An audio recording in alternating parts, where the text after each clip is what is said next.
Good morning and welcome to this week's IGTV. We are talking about helping your teenager to deal with anger because let's face it, it gets a little bit scary when they start throwing stuff or coming at you and are explosive and you don't know what to do with it. Anger can be very frightening when you're on the receiving end.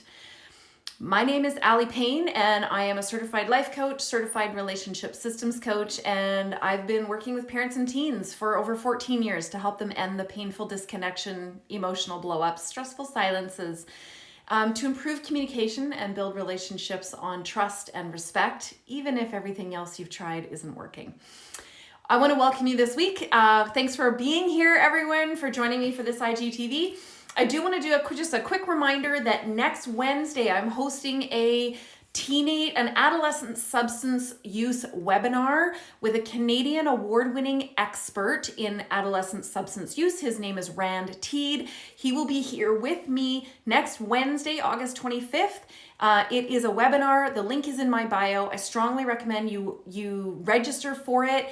Be prepared as opposed to having to get caught off guard. This is far more prevalent with teenagers right now. And I get messages from parents every single day who are struggling and feeling at a complete loss and are very scared. So if it's not for you, please pass it on to someone you do know. Again, the link is in my or you can go to my website, alliepayne.com, and there's a banner right at the top. Adolescent substance use webinar, August 25th. Okay, so let's jump in. What is anger? What is anger anyway, right? What is anger? So anger is, first of all, anger is a valid, totally normal human experience, okay? When something isn't the way we want it to be, for the most part, okay? Anger is a covering emotion. It is not a source emotion. It's like an umbrella emotion rather than a source emotion. Anger is the bodyguard for fear. Anger is the bodyguard for sadness, and it is a friend of fear. Anger is like the bigger, tougher friend, and sadness stands behind it, and fear a little bit behind and over to the side. So anger is a covering emotion, okay? That doesn't mean it's invalid. That doesn't mean it's not normal. I'm just letting you know anger is a covering emotion. Anger feels more powerful. It feels a lot safer in the brain, not just for your teenager, but in the brain. Anger is more powerful and safer than expressing or being with fear or sadness. That can feel really unsafe and vulnerable. To the point that your brain, like your primitive brain, will actually tell you like, no, don't show those. Weakness, no, serpentine, avoid. So it'll be like, yes, let's be angry because that feels like leather jacket wearing, don't mess with me. Oh yeah, you wanna. It feels tougher. It's easier. Feels more in control, even though it doesn't look like it from maybe with you and your teen, okay? So when anger is in your body, anger sends an adrenaline rush to your limbs and your core muscles. It removes blood flow from your gut, from your center, so that you are ready for fast and immediate physical exertion, like running, or so that adrenaline rush is what often teenagers are reacting from. That adrenaline rush in their body that says throw the game controller, or scream and yell, or snap. Because it is a snap physiological response in the body, that adrenaline rush that pumps through to your extremities to get you prepared for some thank you, Denny, quite violent, could be, or very physical, expressive, because it is literally it's an emotional build in the body that wants a physical expression. Does that make sense? Anger is the covering emotion for sadness and fear. And when they build, it can feel safer to have anger come as it is a physical outlet of an inner emotion. Okay? I hope I'm making sense. It's a physical outlet, immediate and powerful physical outlet for an inner emotion. Okay, now I want to explain something to you about the teenage brain here first. So I'm just looking down at my notes because I'm really trying not to be squirrel brain. So the teenage brain has a fully developed amygdala. Oh, I didn't turn the screen display off. The teenage brain has a fully developed emotional brain, okay? So teenagers have complex feelings. They have a lot of emotions, particularly after puberty. In fact, their emotional experience, that's the word I'm looking for. Their emotional experience of life becomes far more complex. So as a child, they have happy, glad, mad, sad, maybe frustrated, but simpler emotions. And now they have far more complex emotions going on in there. However, their upper brain, okay, their more intellectual brain, it is growing. It's in the second and final growth stage. So it is actually growing the hardware. It is literally going from a simple computing machine to a far more complex computing machine. And they are developing the software at the same time. Yay! So what ends up happening is this emotional brain, which is having an emotional experience or feeling in the world, it's raw and can drive the bus often because the upper brain, okay, isn't quite fully formed yet. And so it's not as protected. It's like a turtle without a fully formed shell. It's a little bit raw and sensitive. So the teenage brain does get emotionally hijacked more often. Just that does not make them less intelligent. Please don't treat your teenager as if they are lacking in emotional intelligence. They're not. Yes. So they're not less intelligent. Their brain is growing and developing. And this means that as they are triggered more often.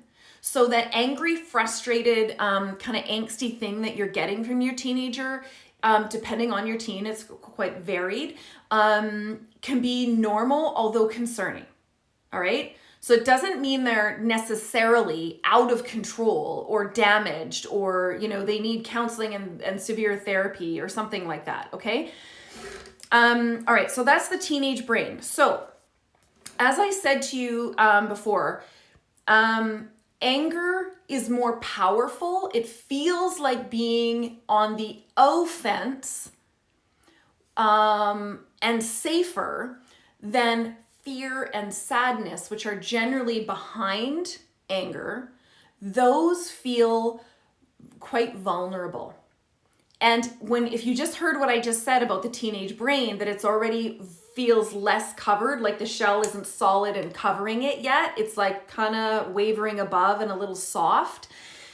Sadness and fear can feel too frightening to be with. Sadness and fear can feel too vulnerable to express or show.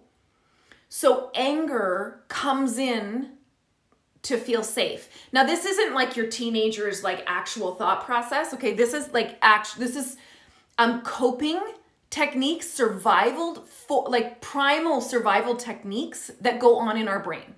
Okay, because being afraid and being vulnerable in primal is like you're gonna get eaten by the lion. So you better like pick up a spear and go want to fight somebody, because then you have a chance of staying alive. All right, there's like simplistic terms for you. Okay, so here's what I wanted to say. So here's your teenager. I'm going to use the example of playing video games because that is something that is a story that I get from parents often about how anger is showing up. So that might not be what this is for you. That's what I'm going to use. That when anger is showing up,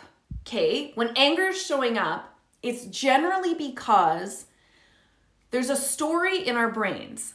What actually happened versus what I wanted to happen.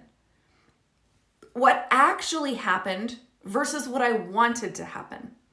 I don't know about you, but that's how I get angry, is because I wanted something to happen that maybe didn't come close. Like maybe that's not what happened and I'm frustrated and I'm angry, or maybe it like wasn't even close and I am super pissed because what actually happened was so far from what I wanted or needed to happen. Okay, so there's a gap in there. That story is what we're going to dig into for a second. Okay, what does that story say about your teen? So I'm going to use video games for a second. Okay, if your teenager identifies with being good at a video game, and this is a point of confidence for them, and a lot of teenagers play video games with their friends, so it's a peer-based thing. Okay, if that's a point of confidence for them, and I'm sorry, but right now I'm finding teenage confidence is at a like epidemic all-time low, literally epidemic all-time low. And so if this is one thing that they feel really good about themselves, and they like how their friends view them. So there's a status thing. It's a bit of an ego thing, and that is not a negative cut, okay? We all have an ego. We all identify with something that we feel good about ourselves.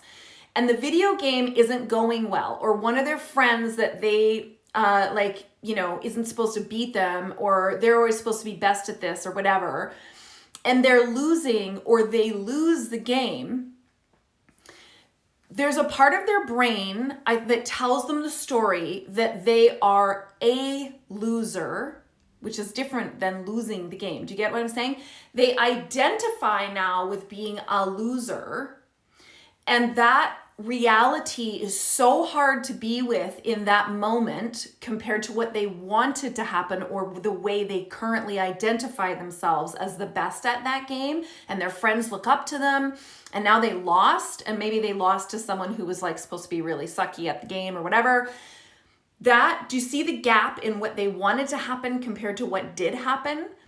And this is all happening in the brain at a nanosecond, okay? That there is something that they can't be with that goes bam, and all of a sudden that fear of not being good enough, we've all been there, that fear of not being good enough, that fear of being seen as less than, that fear of losing the admiration of their friends, all of that boils up so quickly into anger because now I can't be with what just happened, and now comes the adrenaline rush through my limbs, away from my gut, and I need a instant and aggressive physical expression of an inner emotion.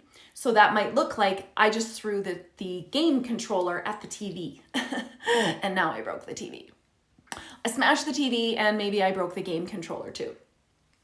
Okay, so thank you so much. That story that I just told you goes on in a matter of moments in the brain. The brain does this so quickly, okay, that it can be hard to unwind. Okay, so think about it for a moment. When you got really angry, the last time you felt really angry, what did you want to happen relative to what did happen?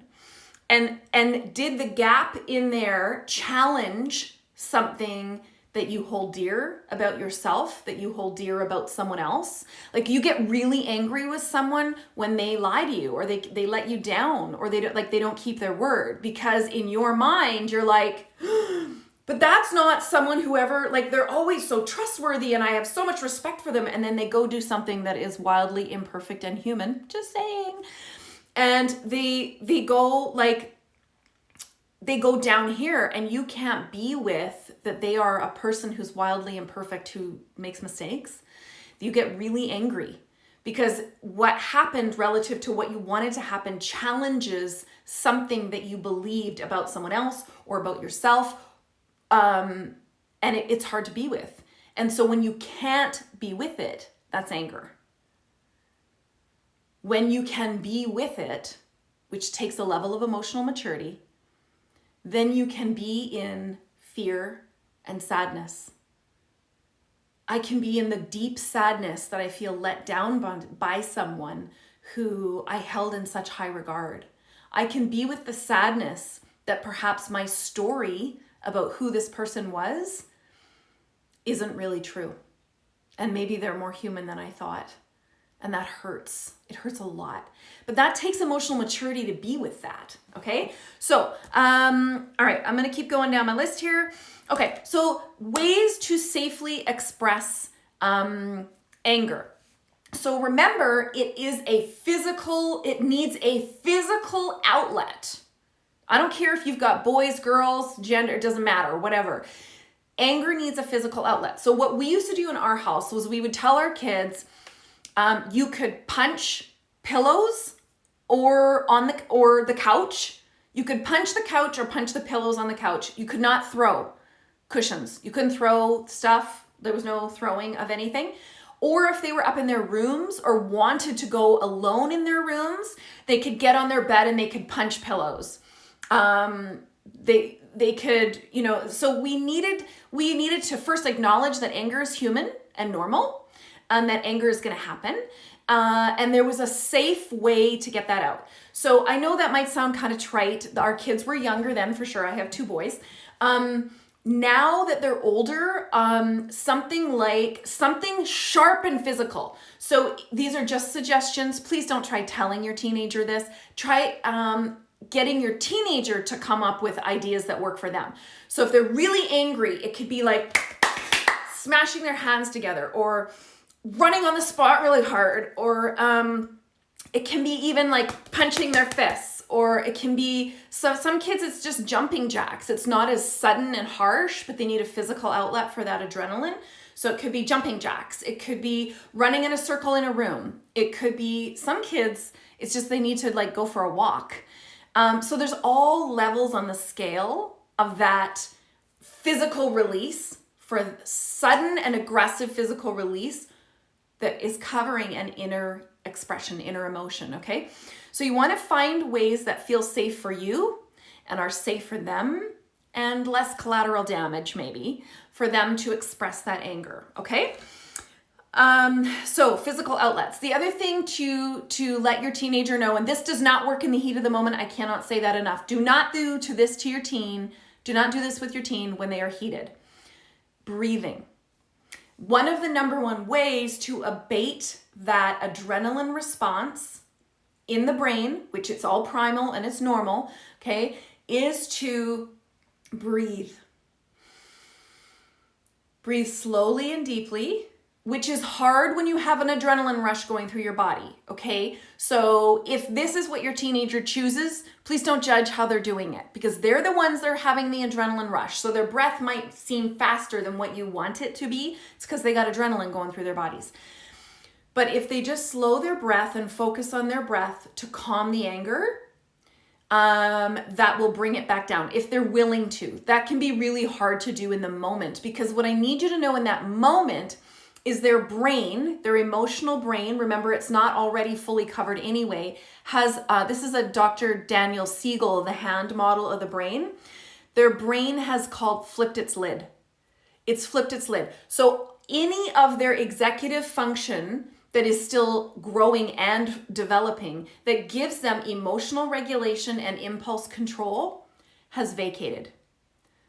And that doesn't mean they're stupid. That same thing happens in our adult brain. It's just that we have a more developed intellectual functioning, that we flip our lid. So they have flipped their lid. So their intellectual functioning is no longer available when their brain has been hijacked. Okay? So this takes practice to develop these habits. Okay? So breathing is one thing they can also do with creating constructive physical outlets to release that adrenaline. And believe it or not, it only takes about 90 seconds.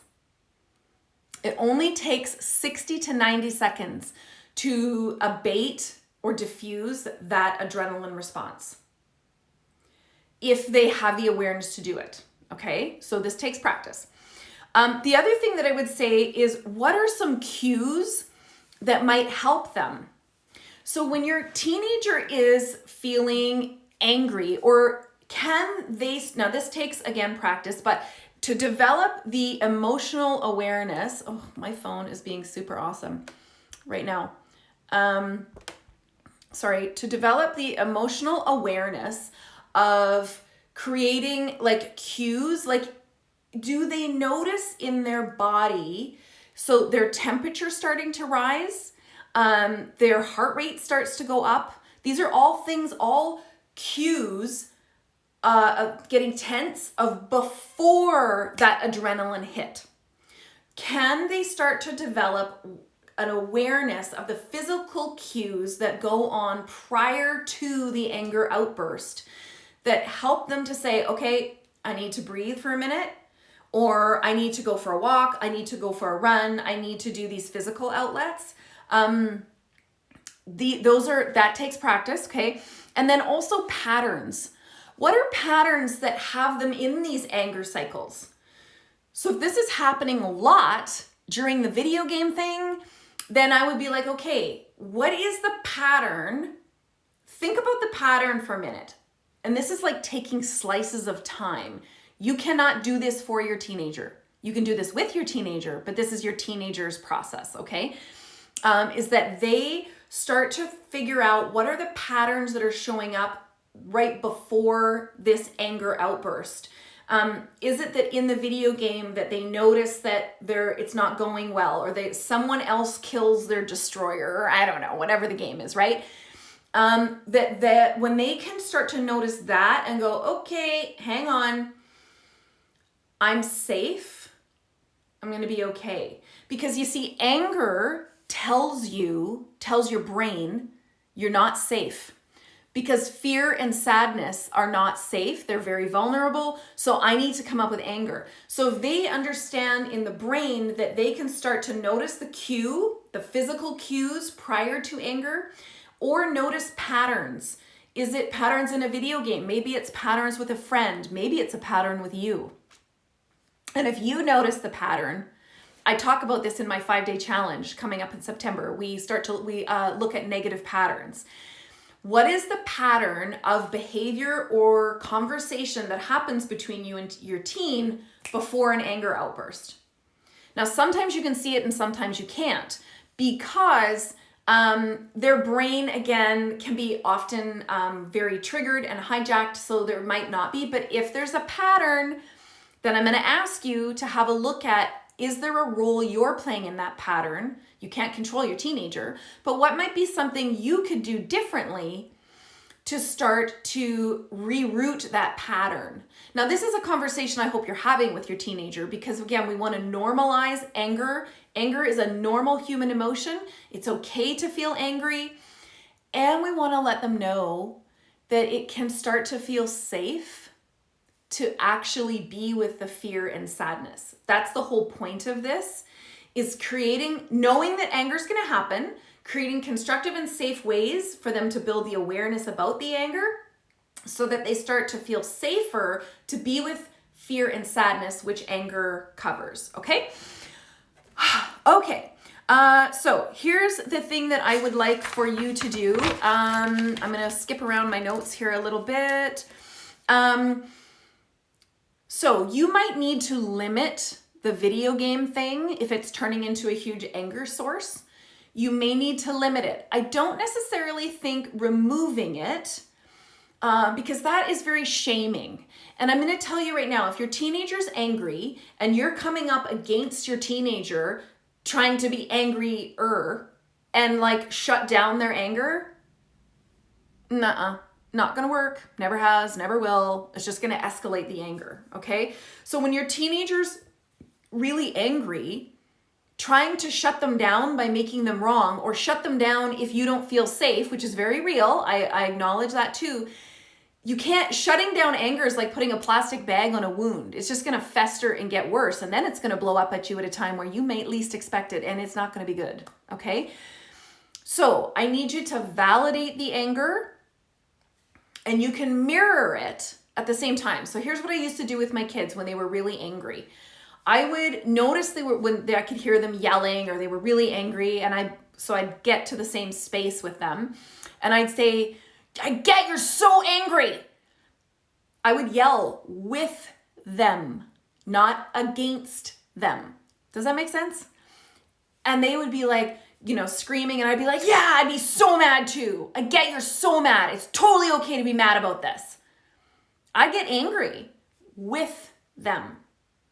So there's something that goes on in the brain, about validation. When someone comes into the space with you, it feels less unsafe, less alone, and it can feel less triggering. And they would look at me for a minute and they would come down right away because it was okay. I was making their anger okay. And Dr. Daniel Siegel, who I love as a psychologist, he talks about this often, that mirroring emotion as opposed to trying to abate or shut down the emotion definitely makes it worse, much worse. So you want to let them know, yeah, it totally sucks. I know. It's totally okay to be angry. I get that you got big feelings about this and you're really angry, and I get it. All good. Yes. So you're yes. You just make it angry. Make it okay for them to be angry. Not dangerous angry, but you're making the emotion of anger okay. Then that's mirroring it. Then you can also, now some kids mirroring, meeting them where they're at works well. Some teenagers are like, get out of my anger. This is my anger, not yours. You get out of my anger. And they don't like it. I don't know. So you'll have to try. Some kids validating is better than mirroring. Validating, if they're up here with anger and you mirror from down here, sometimes that works better. So you could say to them, yeah, it's totally okay to be angry, but you're coming at it in a calmer voice. And they're like, yeah, I see you're really angry. Yes. And whatever they're saying, you're just like, yes. Totally. But you're coming at it from a lower space of energy. For some people, that works better. So you're going to have to try that out. Regardless, I want you to normalize it. You're normalizing it. Saying it's okay to be angry. Yeah, I get that you're super frustrated right now. Yeah, I would be too if that happened. Like, you want just normalize, make sure that they're okay. That will bring them down, which lowers the adrenaline response in their brain, which, remember, that's only 90 seconds long.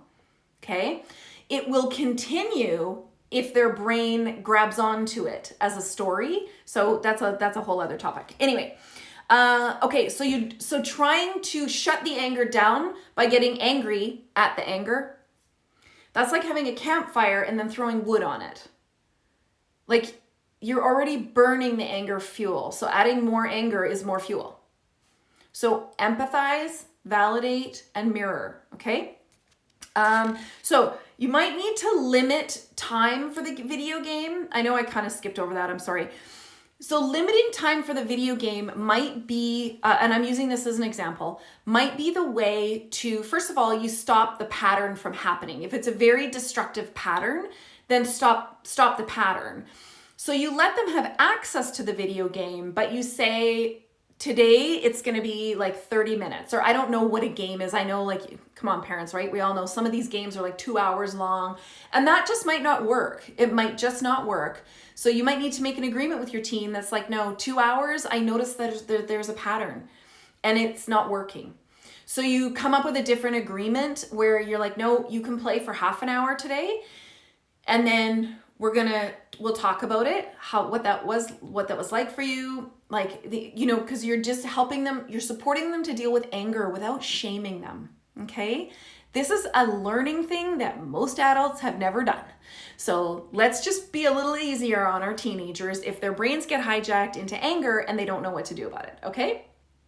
All right, so breaking patterns, again, whatever that is. So it could be time on a social media app. It could be time on, but if you're gonna limit anything, I need you to do it through compassionate conversation and saying, my job as a parent is to help you not be angry. Don't say that. I don't want to like make sure you're not angry, because that's what are they, a robot? No.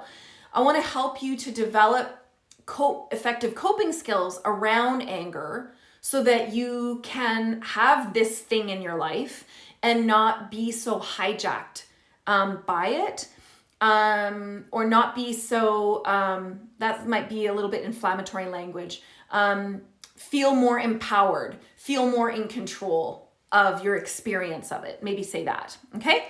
All right, I gotta go back to this page here because there was other stuff I missed. Okay, so after things have calmed down, and only after, this is where I recommend using the feeling wheel. Dr. Gloria Wilcox. I talk about this thing all the time. It is a free download. Please Google it. Someone write it in the comments, please. The Feeling Wheel by Dr. Gloria Wilcox. If you want a copy, you can DM me. I'll send you my link. Again, if you can Google it, it's a free download. After things have calmed down, I want you to have your teenager start to use the feeling wheel to identify feelings that are happening under the anger. So you cannot do this in an anger moment and when the brain has flipped its lid. It is unavailable for this conversation, so don't try. When you use the feeling wheel, I recommend putting it on your fridge, and better yet, I recommend bringing it to the dinner table, and the feeling wheel arrives at the dinner table, and at dinner, everyone gets to share one feeling they had that day. Thank you very much for posting that in the comments. Thank you, Luongo. Yeah. That they got to feel that they felt that day, one feeling. And if they choose, they can also identify the story, like what was going on around that feeling. And that is all. What they shared is not up for judgment or comment, because that is how you build emotional safety. It is not up for judgment. It's just awesome. Thanks. That's all you're saying. Okay. Everybody does this every night at dinner. That's it. It's helping them to build emotional awareness and emotional vocabulary to better express what is going on for them. It is building emotional safety for them to begin to share things that feel vulnerable, like fear and sadness. Okay? So use the feeling wheel to talk about fear and sadness, and then what's the story around that. Okay, so that is another tool. The last thing that I want to get to is, actually two last things. So I know I'm bouncing around, I'm sorry. Yes, normalize anger. Normalize it, absolutely, Erin, for sure. So anger, when anger is suppressed for a long period of time, anger...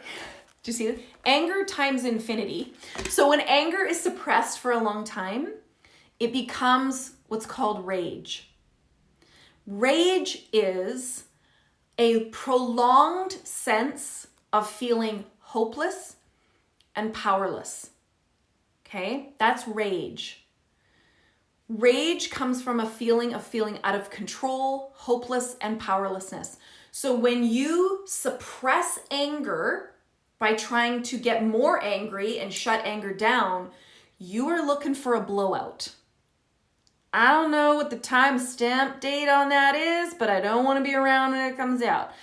I grew up in a home with emotional and physical abuse, and doesn't matter what I said, it never stopped. I was not allowed to say anything about it or anything. And so I grew up, and I was extremely angry. I was a very, very angry teenager. And I grew up thinking that rage was anger. Yes, this can apply for a 5-year-old brain. Yep.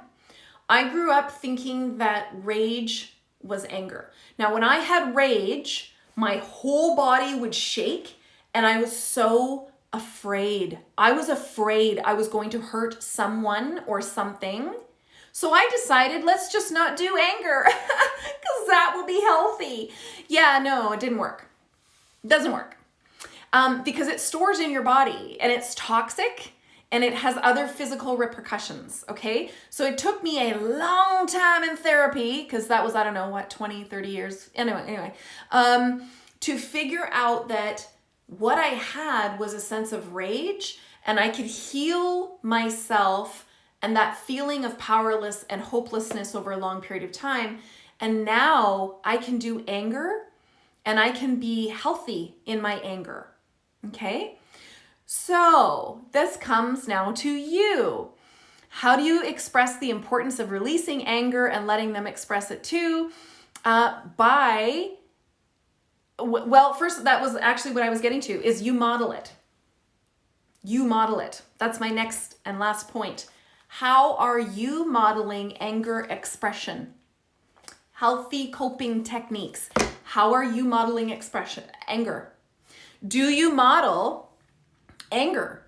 Do you make it okay to be angry in your house? Like in a safe and constructive way? Do you do anger? Are you like, oh, I'm so mad right now. I'm so mad. I need to go for a walk.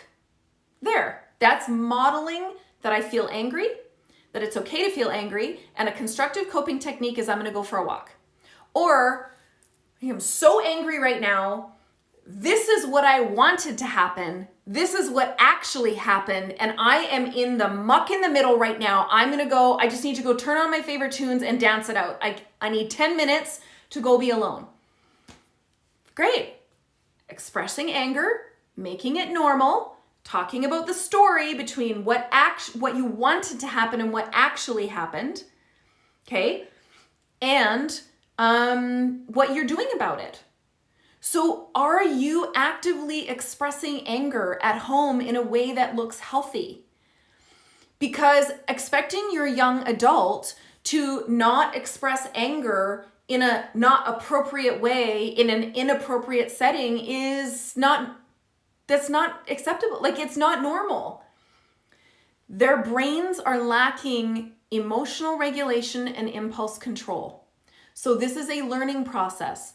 And to the degree that you model anger expression, and when you finish modeling anger expression, you circle back with them. Not because you're trying to tell them, but you're kind of trying to include them in the circle for a point of teaching, that you realize after the anger had dissipated, oh yeah, you know what? I realized I was afraid, or I realized I was sad.